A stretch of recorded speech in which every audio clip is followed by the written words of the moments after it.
looked at the Civil War. And what we've been doing has been a chronological discussion of Suwannee County's history, but what I normally do here, I'm going to do again today, is kind of take a break from chronology just for a second and do topical, because it really gives you an idea of how things were going on during this period in American history. So we're going to be looking at the county seat relocation, basically. As the county seat was not originally here in Live Oak, we've talked about it a few months ago, that it was a couple different places before here. So as we end with the Civil War, this is a map, a Union map of what they knew of Suwannee County in 1865. Pretty accurate. They don't have Live Oak listed, which Live Oak was here by now. So between Cuyler and Houston would be Live Oak, but they didn't know about it at the time. But that is pretty much a fair map of Suwannee County. Mineral Spring up the top is now Suwannee Springs. You've got Charles Ferry, which is downriver from what's now Dowling Park. New Boston is close to where Branford is today. Little River is just south of what is now Welborn. So it gives you a good idea of the major communities in Suwannee County at the end of the Civil War. But it does not, again, besides not showing Live Oak, it doesn't show that connector line I believe we talked about during the Civil War that went from Live Oak up into Lawton, now DuPont, Georgia, which basically helped Live Oak grow after the war. So it's not 100% accurate, but it's got some good information there, and it's the best one I could find from the period. So we're going to back up a couple years now and go back to 1859, when just after Suwannee County had been established as a county. We broke off from Columbia on December 21st, 1858, and the temporary location of the county seat was not a specific community. It was actually the house of William Hines, who was a judge, and his property, the only property I've been able to find in our records that he owned, was off Nobles Ferry Road, basically where Nobles Ferry Road, where CR 249 intersects the I-10. It goes over the I-10 interstate, and around where Townsend Farms is now, if you know where Townsend Farms are on that road. So that's basically where Mr. Hines owned property. He was a judge, he's a slave owner, one of those things a lot of people were back then. And so that appears to be where he had lived for a time anyway. So that was the original county seat of Suwannee County when we were established on December 21st, 1858. That was basically just to give the newly formed county time to build up some facilities. And so very shortly thereafter, between probably in 1859, the county seat was moved. Now Houston, not Houston. I know you're not from here if you say Houston. It's Houston. Houston was established by 1859. We don't know exactly when, like a lot of old records. We just don't know. There's a lot of things we don't know. But we know it was established by 1859. Our first elections were held in April of 1859. There was elections for a judge of probate, who was also the county judge, clerk of the circuit court, the sheriff of the court, the county coroner, county surveyor, the assessor and collector of taxes, and 4 county commissioners, not 5 like we have now. So those were the elected officials in April. So sometime in 1859, the county seat moved to this community of Houston. Houston was named after, probably, I'm going to tell you this, Edward Houston, who was the president of the Pensacola and Georgia Railroad. That's the railroad that came through Suwannee County. That work had begun in 1857, I believe, and it went right past this community. And pretty much if you look at that railroad,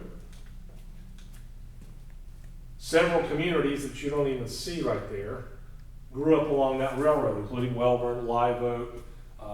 Columbus was already there, but it passed Columbus.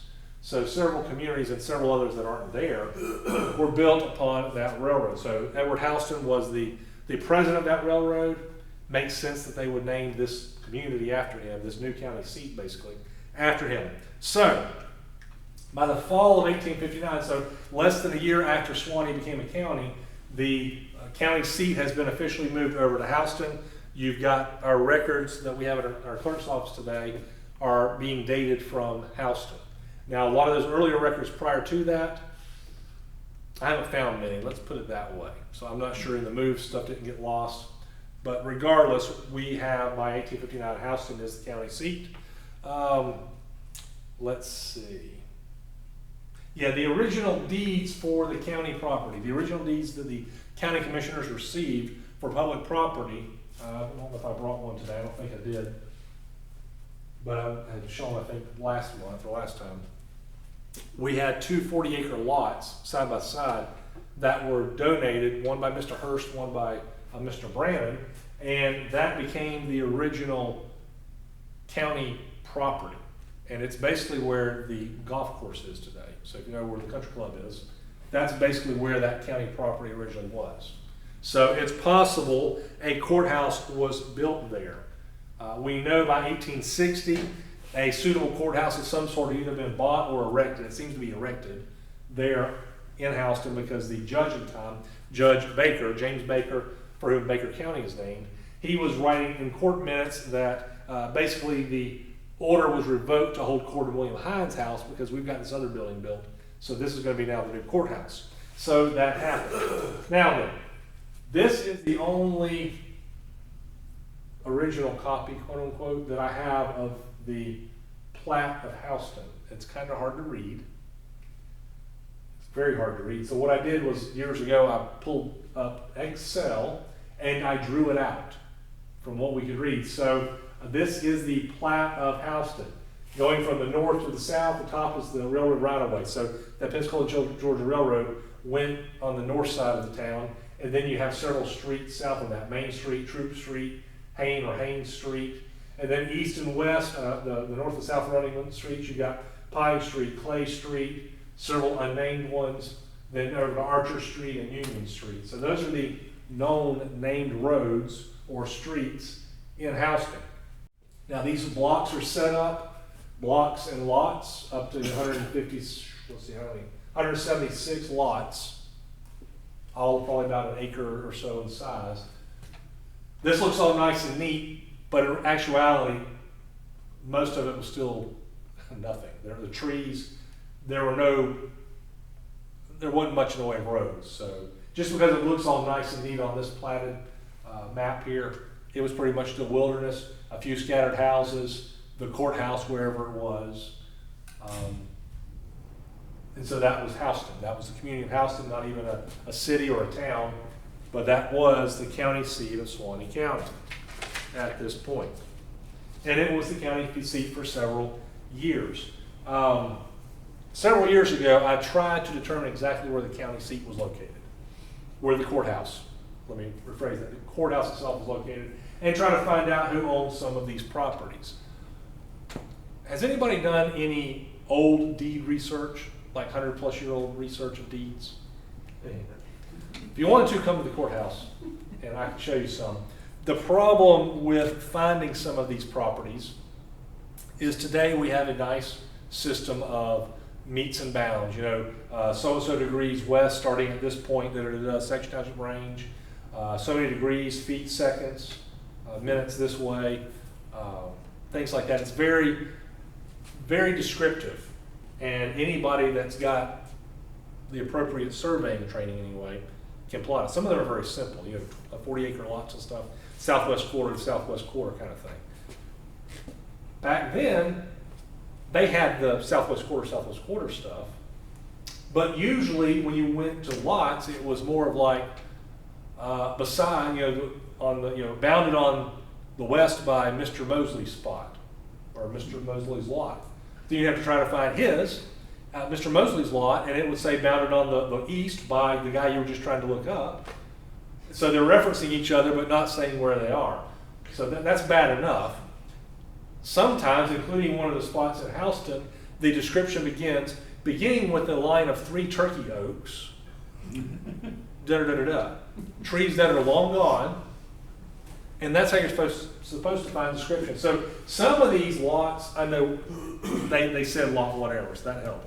A lot of them are even going 20, 30, 40, 50 years ahead, trying to figure out who bought it afterwards. Today, the property appraiser's office and I, we converse about this sometimes. There are places in what used to be Houston that we still don't know who owns, legally. Because it's that convoluted of a description. So the courthouse site, assuming it was on one of those 40-acre lots. We don't know specifically where. If y'all find it, let me know. I haven't been able to find it yet. But that is Houston as it was laid out anyway. Meanwhile, Suwannee County is growing. More and more people are coming into the county, despite the war going on, or the war that's about to go on at this point.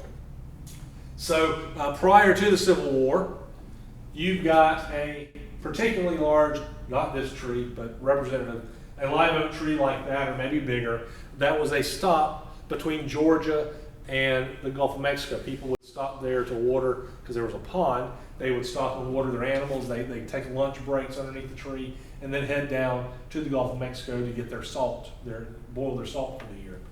So that became a nice little stop. The railroad, the Pensacola and Georgia Railroad, that began construction in 1857, passed right by this big live oak tree. And the railroad workers would stop there, they would take a break, and they'd eat lunch. So eventually they started saying, hey, I'll meet you down at the live oak, or I'll see you at Live Oaks.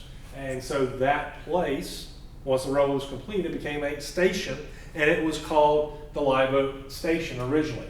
The earliest documentation I have found so far of Live Oak being mentioned is 1861. It was already here. I've seen some sources that say 1859 is when it was established. We just don't know for sure, because records are scant back then. But this live oak tree nearby had a railroad station established there. William H. Rousseau, who was one of our early county settlers, became the first railroad, I just forgot what's the name, the station agent, thank you. Had to look at my notes. Station agent. This is the first documentation I've been able to find where live oak is mentioned. And this is from May 1st, 1861. It is the annual report of the Savannah, Albany, and Gulf Railroad. It's the president's report. And this is just after the Civil War has started. So they're basically reporting, hey, this is kind of what's going on. This is where we are. These are our plans. Basically the annual report. And in the spot circled, they are talking about making a connector line between Georgia and Florida, because up until this point, the railroad that was already in Florida was just kind of by itself. It was not connected to the rest of the South. And so they wanted to build a connector line. So they were looking at various locations. So they had negotiations, which were subject of the most earnest discussion, finally resulted in the establishment of a connection 47 miles in length between station, I think it's 12, I covered it up, Lawton on the Atlantic and Gulf Railroad, and the Live Oak Station on the Pensacola Georgia Railroad, being about 22 miles from Lake City and 12 miles from Columbus, near the Suwannee River. They had considered those further westward and eastward. Some of the company folks wanted to do that, but they chose the one to Live Oak because the other stuff failed. So they hoped it would be completed by July of 1862. So that's the first time I have found so far found Live Oak being mentioned. So we know it was here by then. Station agent William H. Rousseau, I believe we talked about him in one of the prior presentations. He was here by the 1830s, served in the Second Seminole War. He built the first Masonic Lodge here in Suwannee County at his home close to Suwannee Springs at the time. He was our first state senator here in Suwannee County. He was one of the early members of the county commission. And owned lots of property in and around what's now Live Oak, beyond that. His health after the Civil War began to deteriorate, and so he moved down to the Clearwater area where he died in 1870. I believe there's actually a Rousseau Cemetery down there at this point, but he was the first station agent. So that original downtown Live Oak was established. This is kind of a MapQuest view of that same area. A lot simpler back then. The road running north and south, which is the one you can see in the middle, is Houston Street. The one in the foreground is Howard. So First Baptist Church is over on your bottom right. Precision Automotive is up here now. That gives you basically, this was downtown Live Oak as originally established. A few things we do know from records. The railroad depot, the original Live Oak Railroad Depot, was established on this block over here, where the Enterprise rental used to be. but it was on the north side of it where there's open space. So that was where the first railroad depot in Live Oak was established. There were also a few other buildings, including one over here where Precision Automotive is now.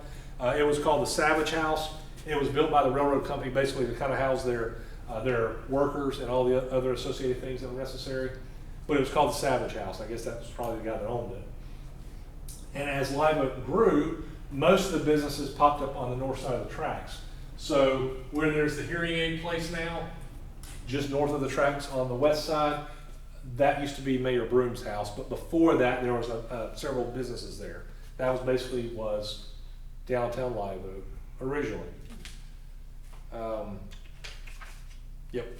So when Live Oak was chosen as the connector line, as you can see, railroad here in Florida, no connection up to the rest of the Confederacy until you put that one between Live Oak and Lawton. Lawton is now DuPont, Georgia. But that was pretty close, pretty centrally located. One of the other locations was looking over here because it was closer, but then you're further away from Jacksonville. So they were trying to basically put it in between, in the middle. So that's where they came up with that connector line. Live Oak became that designated spot. They started building it as the Civil War progressed.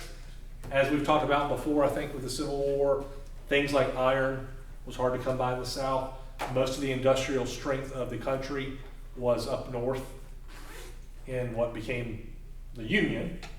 And so the South didn't have much in the way of manufacturing capability. So their original idea of having this thing built by 1862 didn't work out. It actually was finished in March of 1865. Civil War basically ended the next month, so it didn't really help the South at all. But what it did do was open up Florida to more people to come in after the war. If you wanted to come into Florida by railroad, you had to come through Live Oak. So it helped Live Oak grow immensely. One of the interesting things about this is the railroad ties originally used to build this connection, again, because it's hard to manufacture, they basically took from this railroad here, the old Florida Railroad, which had gone between Fernandina Beach and down to Cedar Key, built by Senator David Levy Yulee. But the North, during the war, had captured Fernandina and they had captured Cedar Key. So it was a railroad without any endings. And so they figured, hey, we'll just take up the ties here and put it on this railroad, which will help us a lot more. Well, Yulee sued because, hey, that's my railroad, my ties. And this went on until the end of the war.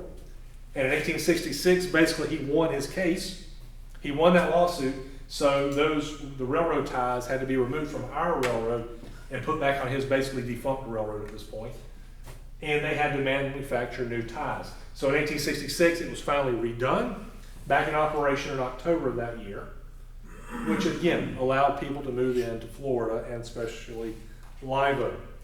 By 1866, partly because of all this, our first post office in Live Oak has been established. Craven Lassiter was the first agent for that, or postmaster. He would later become clerk of the court.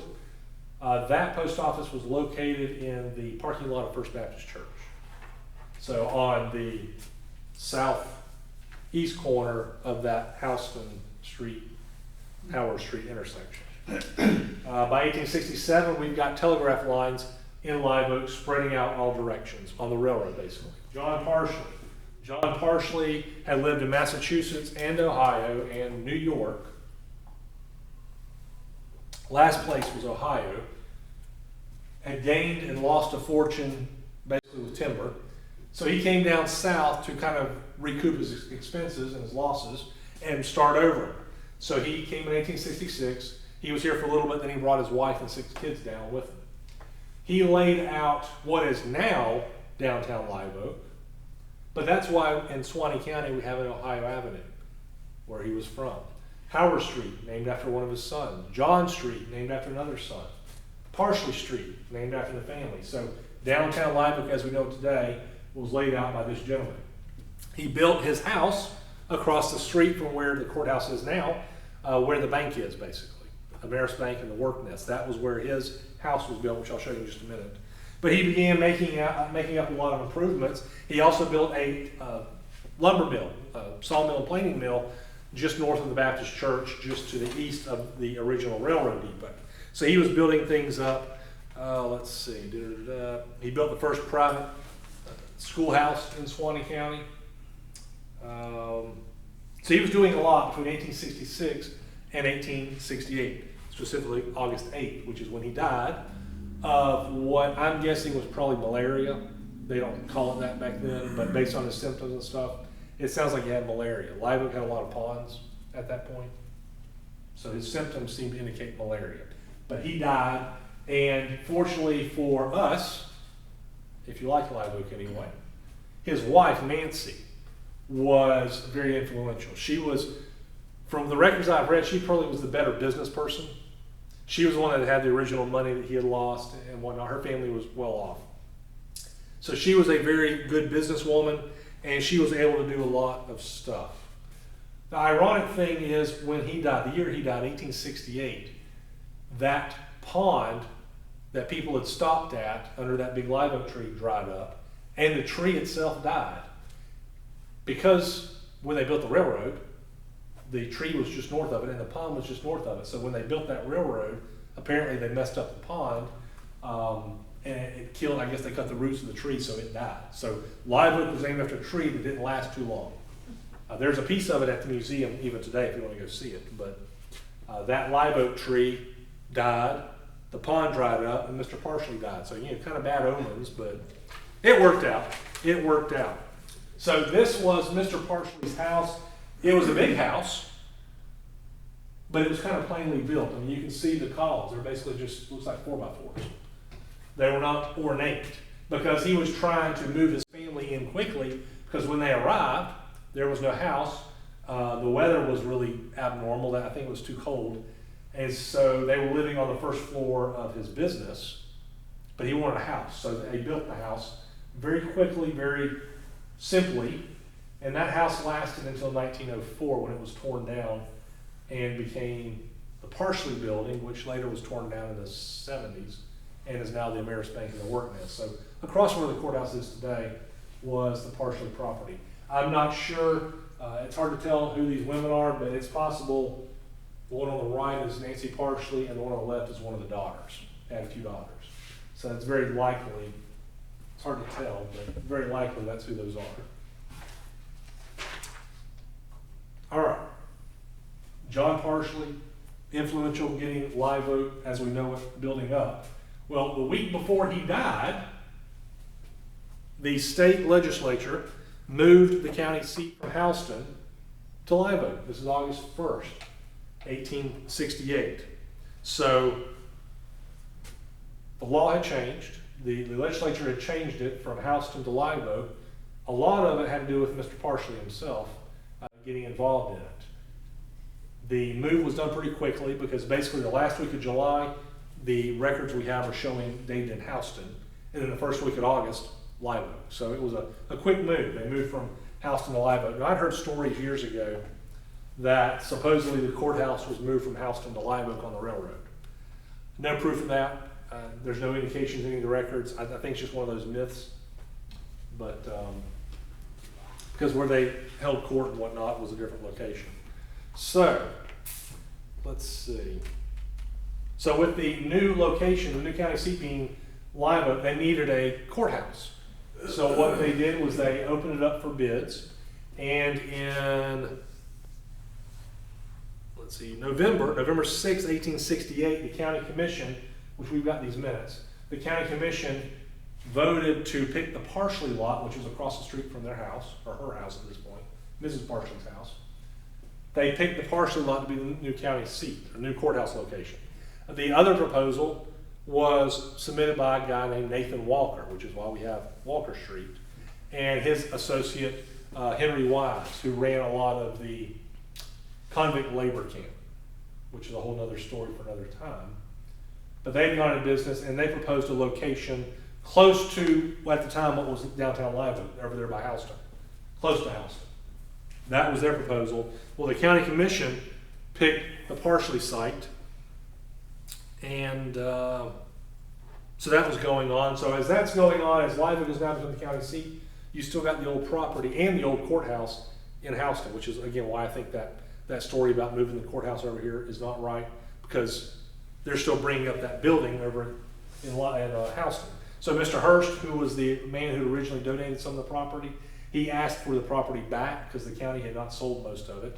They no longer needed the courthouse. And so he asked for his property. So they held off for a month, and they eventually said, you can have the property except for the courthouse and lot. And that's how it's described, the courthouse and lot in the legal records. Helpful, helpful, helpful. All you know is it's the courthouse on a lot, and it's in Houston, which is in Suwannee County. There was an offer made for it for $25. County Commission said, we want more, so they basically re-advertised it. They didn't get any takers. So meanwhile, that's going on. And that's the document, which I may have in here with me. Maybe I didn't bring it. But that's part of the document, basically reporting on the sale of the courthouse. So they asked him to go about it a different way. The county treasurer, who was Matthias Blackburn at the time. Eventually, in 1877, so several years later, it still hadn't been sold. They basically just ordered the old courthouse and lot given to Mr. Hurst. So he proposed 25, that wasn't enough, so now he got it for free, which was his property originally anyway. So he got it.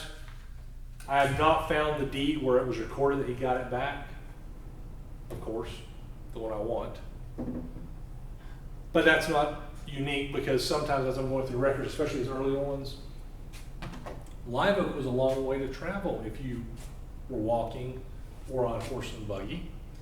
And so I have found instances where deeds were not recorded at the courthouse until 20 or 30 years after it happened. Usually how that came about was, I buy property from this person. 20, 30 years later, I want to sell it to this person. There's no deed showing that I've gotten it, so we have to hurry up and make one. And then like that same time, right recorded after that, is where I sell it to this other person. So recorded on the same day was from 30 years before. So that happened a lot more than it should have. But I can't even find this one. But he did get it back somehow, wherever it was. So that happened. So that was the end of the courthouse and lot in Houston. Houston is no longer county seat. Everything focuses on Live Oak from this point. All right, so in November of 1868, County Commission picked the Parsley site as the new county seat, the new courthouse location. Well, in December, their next meeting, Mrs. Parsley, through her son-in-law, who was her agent, John Brock, withdrew that proposal. So it's the Parsley site next month, and we don't want to do it. So the County Commission selects the only other proposal, which was the Wise and Walker proposal. They're close to the original downtown Live Oak area, about 2 blocks south of it. So they work on it. Mr. Walker and Mr. Wise say, hey, we'll have this building finished by May of 1869. So within 4 or 5 months, this building's gonna be ready for you. And so work apparently starts. That was December of 1868. Well, by February of 1869, there's been an issue. Actually, there's been several issues. It was determined that at that December meeting, one of the county commissioners who had just been elected had actually not been qualified to serve. And so he was removed from office. So because he was not qualified, he did not count as part of a quorum, which meant the county commissioners no longer had a quorum. So every decision they had made in that December meeting was null and void, including the decision to not do the Parsley site and to do the Wise Walker site. Meanwhile, Wise and Walker have been building this building. It's mainly complete. But oops, sorry, that was my bad, revoked. But then Mrs. Parsley says, hey, I'm taking I know I put it on the table and I took it off, but I'm putting it back on. So it's back on the table. And so the new county commissioners pick her site, or want to pick her site, but there's an issue because the legislature has changed the law in the meantime. Probably from what I've read, it looks like because people in Suwannee County complaining about the commissioners picking where the county seat's going to be instead of the people. So basically the laws of the state of Florida change mainly because of Suwannee County's issues to allow the voters of the county to select where their county courthouse is going to be. There are some stipulations to it. If it is a wooden courthouse, you cannot move it. Once you've decided this is the spot, you cannot move that location for 10 years. If it's a brick building, you cannot move from that spot for 20 years. So that gives a little bit of, stability to county government instead of every new board coming on decides to move it somewhere else, which was basically kind of what was happening. So the county commissioners agreed to an election. The first election was held on March 27th, 1869, after it was advertised in the local paper, which at the time was the Live Oak Advertiser. There were 6 polling places: Houston, Welborn, Live Oak, Columbus, a place called Plowden's, and New Boston, or Boston as it's sometimes called. So those are the 6 voting precincts all throughout the county, pretty much.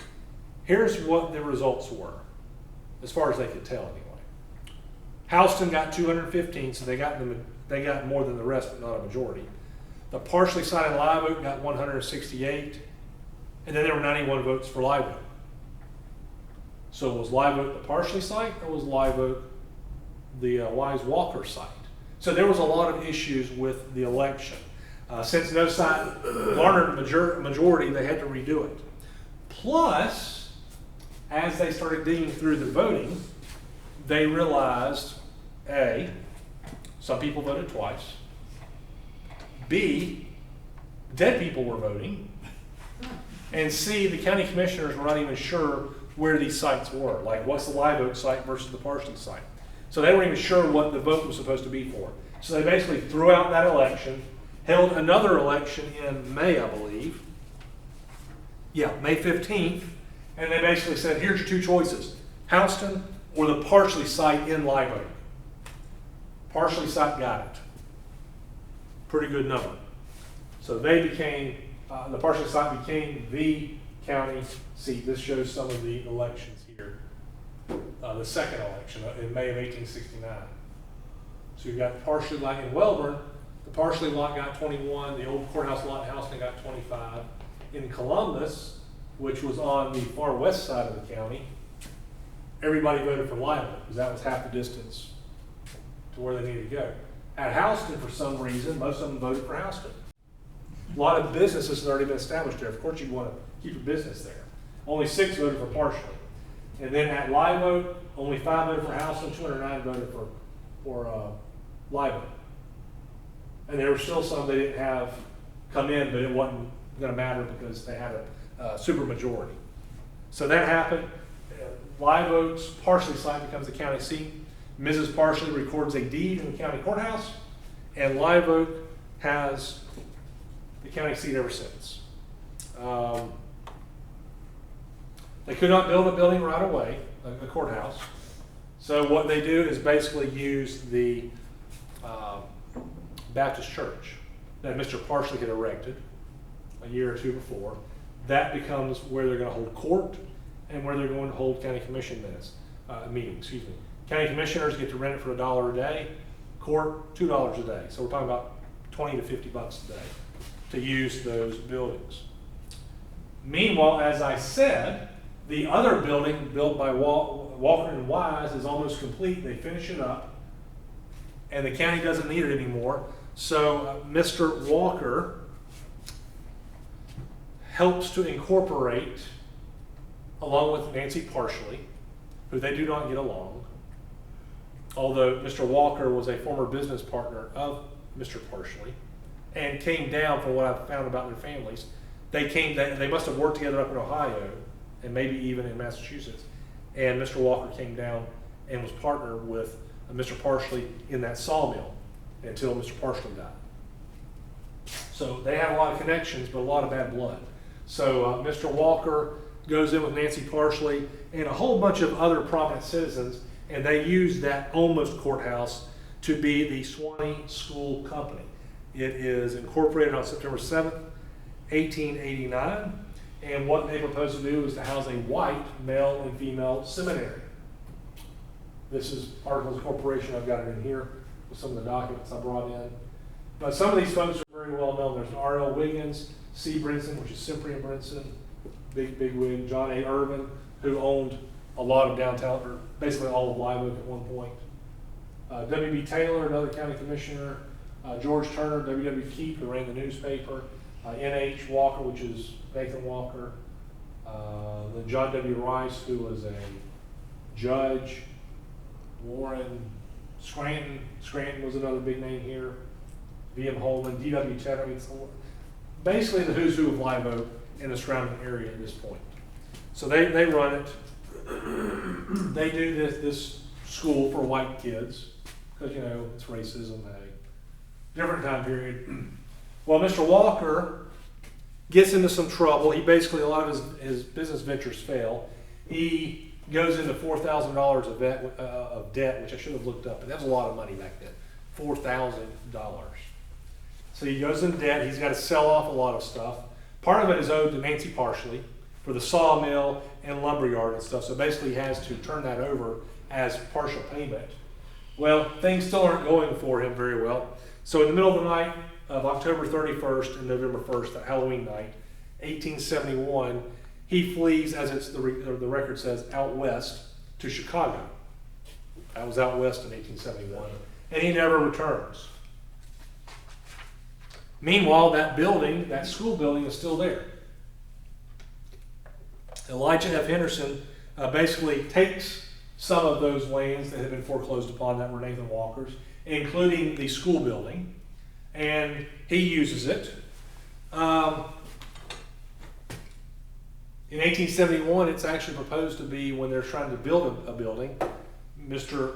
Henderson proposes that building as a courthouse. So it was already almost a courthouse, then not, and then it almost becomes a courthouse, but not. That doesn't work out, so in 1873 he sells it to the Florida Bethlehem Baptist Theological Institute, which is a group of African American leaders who want higher learning for African American students. The institute opens up to African Americans in 1880. It is most commonly called the Florida Institute, or Florida Baptist Institute. It later became a college, so Florida Memorial College. And then later on, in 1941, it merged with Florida Normal and Industrial Institute, which is in St. Augustine, and it became Florida Normal and Industrial Memorial College. There were both names in, let's get them all. And then it later became Florida Memorial College, and now today it is Florida Memorial University in Miami. Still offering services. It's one of those predominantly African American colleges here in the United States, but it started out here in Live Oak. And for several years it ran, up until 1941, it ran here in Live Oak as a school of higher learning for African Americans. So that building, this is an 1885 insurance map, and it shows the building, at least outline of the building. So it's the Florida Institute, colored. It shows where the cistern was. The yellow shows that it was made out of wood. The dormitories were off to the side. This is obviously pointing north. So it gives you a good description. And I've got other drawings that show exactly where it was. So that building, there's several buildings by the time it moves in 1941, excuse me.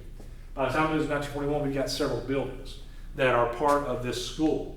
Well, in 1947, they are sold at auction to the highest bidder, and the location is, what's not sold is torn down and becomes the site of the Suwannee County Hospital. Not the one we have today, but the first one. This hospital was built in 1948. It was the first one built under the, I think Hill-Burton Act is what it was called, which provided federal funding for hospitals. This is a picture of it in 1960. I actually was born there in 1977, so it was still around until the one we have now. I was born there in 83. There we go. People aren't born in Live Oak anymore. It's Gainesville or somewhere else, but back when we were born. So that served until the 1990s when the current hospital, or whatever it's called today, was built. This building was torn down, and it is now Azalea Court, right beside Walker Street, if you know where that is. So that's where the hospital was, which is where the Walker Wise proposed courthouse was. So that site almost became courthouse, but it didn't. Twice almost, like I said. But it didn't. All right, moving back a few years, 1869, the county commissioners buy the Baptist church for $300. They're needing a place. So they buy the Baptist church, which is only 2 or 3 years old at this point, and they buy it through the clerk of the court, who was Nelson Connor at the time, supposedly acting on behalf of the Baptist church. You see, Mr. Connor is not only clerk of the court, he's also a preacher, he's also a businessman, but he's got some issues. Let's put it that way. He also runs a hotel, the Connor Hotel, on Connor Street, which is why we have Connor Street, named after he and his family. So, he sells this building, the Baptist church, but not everybody in the Baptist church is happy with it. So they submit some documentation that we still have at the courthouse, griping about it. Basically, they have a Baptist church committee, and quote, they were credibly informed that the said building, prior to its being sold by Mr. Connor to said commissioners, was desecrated by being used as a place for assembling boisterous political meetings, also that it has been used as an election precinct. Terrible, terrible. Later on in that same letter, they say, hey, Mr. Connor didn't have authorization to sell our building. So it was a shyster. So he sells this building out from under the Baptist folks without even getting permission. So this becomes an issue. Also in our deeds today, at the courthouse, you can go down and see it's Book B of our deeds. We have recorded in official records a deed where the Baptist church is donated that property, and let's see. Supposed signatures of W.F. Bynum, Council Ward, J.O. Carroll, T.R. Compton, Nancy Parsley, John Baker, Nelson Connor. Now you remember they didn't have copy paper and whatnot, so you had to hand write. The clerk would bring the paper we brought into the clerk. I want this recorded. So they would hand write and copy all of it. So we see that in those records. The problem is, unlike pretty much every other recording, there's no notarization, no third-party certification that, yes, what this is a true and correct copy of the original. That's not there, which is kind of curious on its own, because it's pretty much there everywhere else. Every other document has it. So it's very possible, I don't know for a fact, but it's quite possible that Mr. Connor saw some profit. So it seems to be that he forged some signatures, forged a document. So beyond being a preacher and clerk of the court, okay, preacher, politician, businessman, he's forged probably. There's more to it though, even more. Whatever the true events of that are, the building was moved from the Baptist lot, where First Baptist is today, over to the current courthouse lot. Mr. Connor is in charge of having it moved, 2 blocks? So he moves it. Well, the building is destroyed by some freak wind incident, probably maybe a tornado or something, just before the May 13th, 1870 meeting, County Commission meeting. So all this stuff he's done doesn't do much good because a couple months later it's gone. The building is blown away. The county commissioners, and it's in here, this is part of the minutes, the scanning minutes, this is what they say about it. They claim Nelson Connor was at fault because, quote, having failed to put said house in its proper place and being left in an insecure condition, has been blown down. So they were upset and they blamed Mr. Connor, the clerk of the court, the businessman, the preacher, the possible forger, and bad mover apparently, for having not secured the building, and it blew down. So in June, he protests, because basically what the commissioners said, all right, we'd agreed to pay $300 for this building. You didn't secure it. It's gone. We don't have a building. We're not paying $300. So he's now out $300, which is multi-thousands of dollars today. So he protests that. Well, commissioners postpone it for a later meeting. At the same time, the Baptist church trustees decide to sue him because he illegally sold the building. So he's getting it from the county commissioners. He's getting it from the Baptist church folks. All kinds of things going on. it may be no surprise to find out that he died within a year.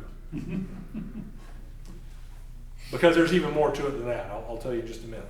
Natural causes or? As far as we can tell, I don't know. Because there's even more to it. I'm about to tell you in just a minute. It's amazing the records, if you have time to go through them or you're accidentally find them, some of the information in the politics and some of the terrible stuff you can find in our records sometimes, but it's very interesting too. So this is going on. Well, in 1886, it finally is dropped, the lawsuit. The commissioners agree to drop the lawsuit. The Baptist Church agrees to drop it. And so what they do in the meantime to hold court and to hold commission meetings is they use the upstairs of the Parsley store. As they rent that as their place, but it's free of charge for the first year. That's nice of Mrs. Parsley to do that. Then, yeah, I already said that. Before Mr. Connor died, and as all this is pretty much going on, he comes to Nancy Parsley. And what happens is she basically sues him for blackmail. So he's got all this lawsuit with the building being illegally sold. He's got not getting paid from the county commissioners. He's a poor mover of buildings. And now he's a blackmailer of a prominent citizen of the community. So basically what had happened was years prior, a couple of years at this point prior, not John Parsley, her husband, had sold to Mr. Connor 3 lots in downtown Live Oak, business lots. They entered into a contract where Mr. Connor, as clerk of the court, would lobby very hard at the state level to get the county seat moved from Houston to Live Oak. Probably not good, but okay. And once he got it moved to Live Oak and to the Parsley site, he agreed to build a courthouse. So basically, in lieu of paying for all that, John Parsley said, hey, I'll give you these 3 lots. Okay? Well, as Mr. Connor starting to have financial and legal troubles, he comes to Mrs. Parsley saying, hey, I want the deeds to those properties. You know, I have done my part. I want the deeds. She says, no, you didn't, because you didn't build a building. And the building you put there blew down. So we're still without a courthouse across the street from the house. So I'm not going to give you those deeds for those 3 properties. He says, fine. I will go to the newspaper and everywhere else and let them know that you and your husband were influential behind the scenes getting the county seat moved from Houston to Live Oak. So as the record states, in tears, she gives the deeds to Mr. Connor and then goes up to the courthouse and sues him for blackmail. Well, that's kind of funny. And actually, these lots total about $46,000 a day. $2,200 back then, but a lot of money now. So she sues. When you sue somebody, what office do you take it to? The clerk of court's office. Who was clerk of the court at that time? Nelson Connor, who was being sued. For some reason, he actually recorded the documentation, so he sees a lawsuit against him in his office that he's recording it. Well, he does that. He actually loses the case, and he's forced to pay up for that. So not only the paying up for the lots, he's got to pay for the courthouse. That was not moved. He's a blackmailer. He's in trouble. He's a bad businessman, a bad preacher, and all kinds of stuff. Lots of stuff has happened. So he dies again within a year of all this. Coincidence? I don't know. As it turns out, because of what he owed and because of the lawsuit, his family loses the Connor Hotel and a lot of other property to Mrs. Parsley. So she basically takes him for all he's worth.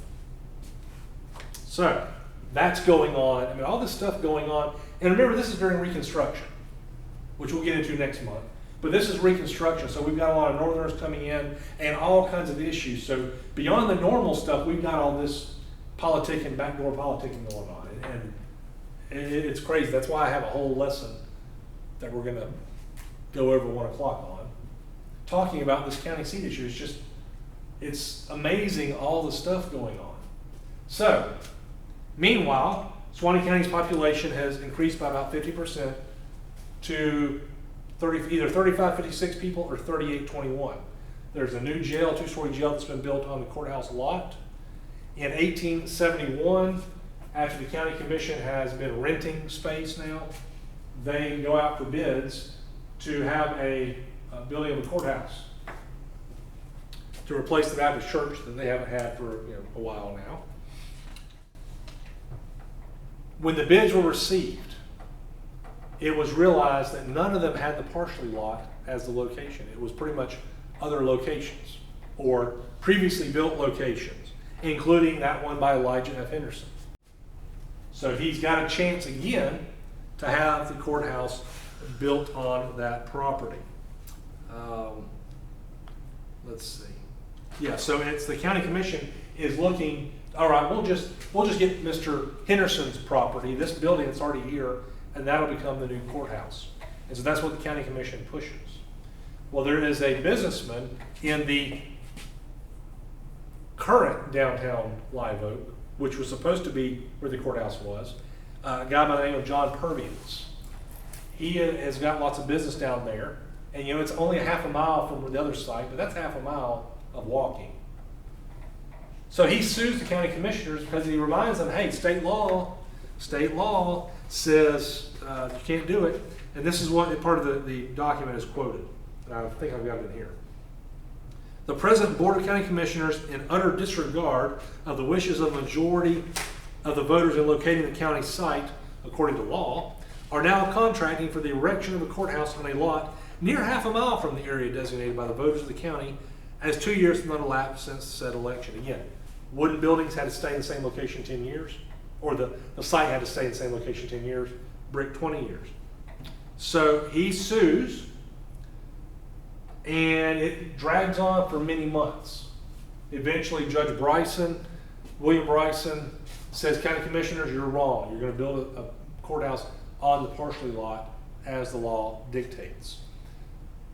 As this lawsuit is still going on, in 1872, John Purviance runs and wins as a county commissioner. So now, as you look in the document, you will see that John S. Purviance, the private citizen, is suing John S. Purviance and others, county commissioners. That was the first document I found about this whole ordeal. And it's like, what the heck is going on here? So I had to do a lot more research to find out, why is the idiot suing himself? Oh, because he wasn't a commissioner again. Okay. So he becomes county commissioner. I'm betting that was probably one of his things he ran on platforms is, I'm going to get this county site where it's supposed to be. So regardless, the judge rules in his favor. He wins the case. The county commission, including him now, has to build a courthouse on that site. Well, guess who gets appointed onto a committee to get that worked out? John Purviance. Yeah. And that's one of those things when you go through all the documents, when they are removed from the rest of their documents out of context. It's like taking Bible passages out of context. Right. It doesn't always make sense.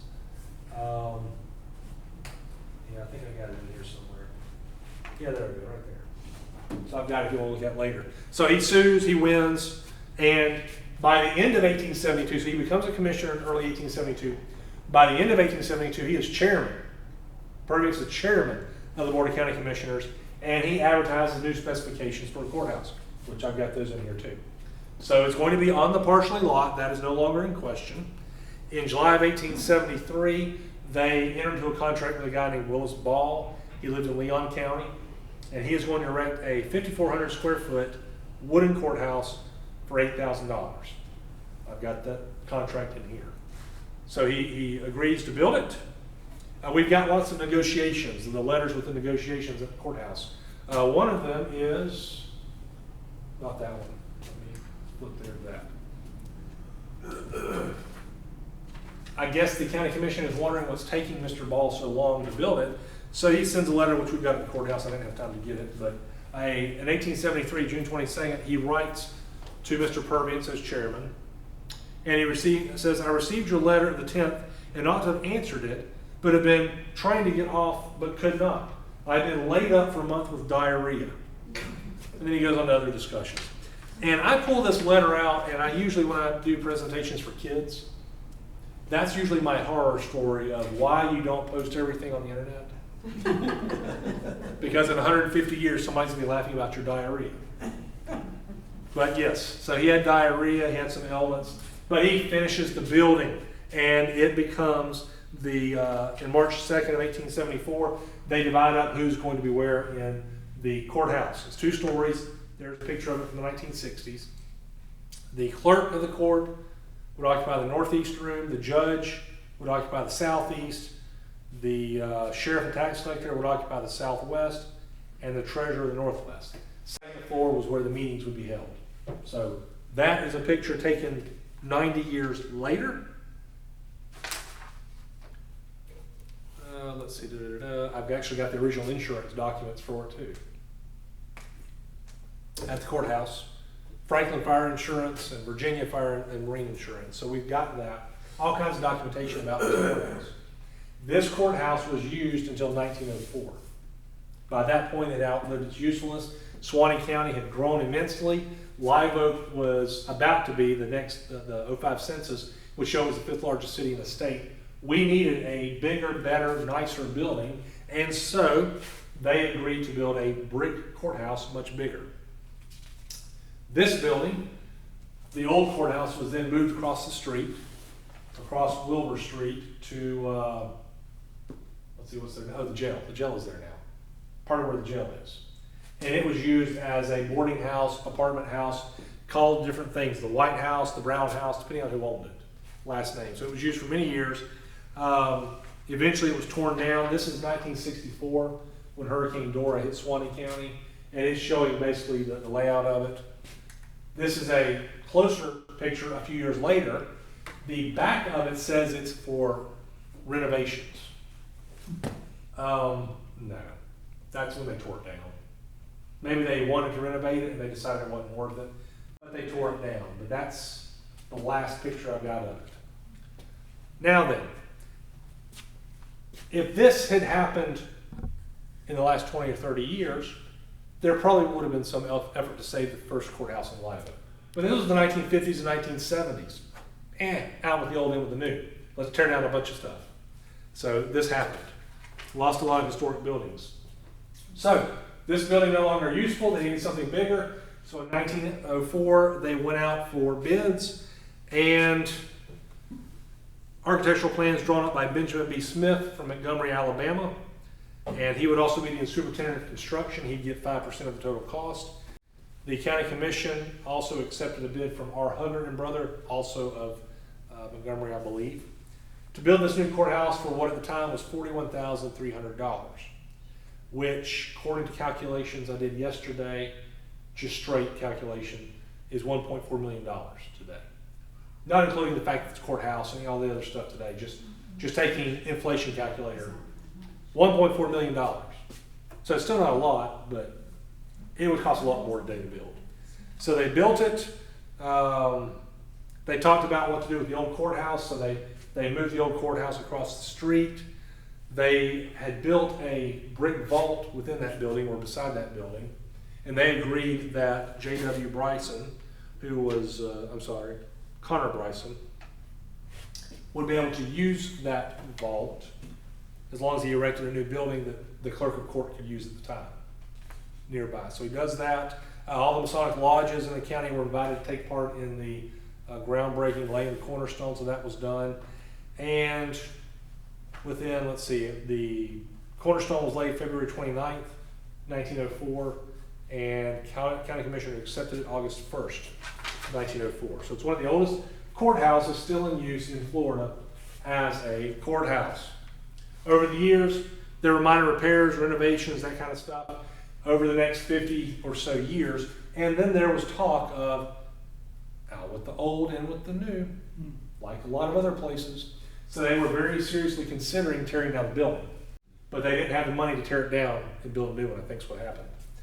So eventually they realized, you know what, maybe we should get some federal grants to renovate and add on to the building, because it was too small at that point. So in 1963, they discussed those alterations, and April 8 of 1964, they agreed to, they went out in contract with R.B. Gay Construction Company to make repairs to the old part and to add on to the back a new part.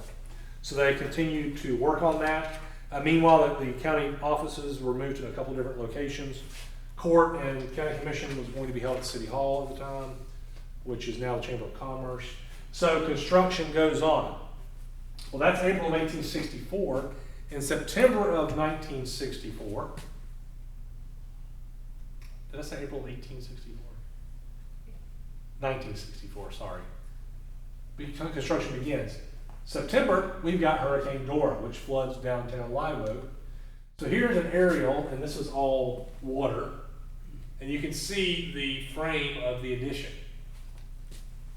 So it was not, I mean, it kind of slowed things down temporarily. It was not flooded like everything else was, but temporarily happened.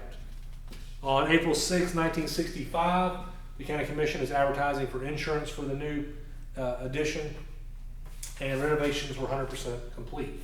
So over the years, there were many minor renovations, restorations, if you want to call it. I know in the late 70s, they had a lot of work done, 79, 78, somewhere around there. And they had a major restoration, historical restoration, in 2000 to put a lot of stuff back to as original as it could be. And so today it continues to operate as Suwannee County's courthouse. And there we come to the end of the presentation. So that is just over an hour. Discussion of the county seat and the relocation.